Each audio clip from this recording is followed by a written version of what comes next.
అన్నా అన్నా అవినాష్ అన్నా జనమే బలమై ఉన్నావన్నా అన్నా అన్నా అవినాష్ అన్నా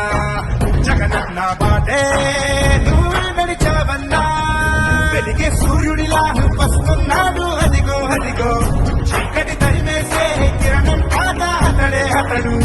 అన్నా అని అంటే నేనున్నానన్నాడు ఏ కష్టం రాకుండా మా కోసం నిలబడతాడు గుండెల్లో దాచున్న అభిమానం అవినాశన్న నీ వెంటే మేము సైన్యం అన్నా వస్తావన్నా అన్నా అన్నా అవినాశన్న జనమే బలమై ఉన్నావన్నా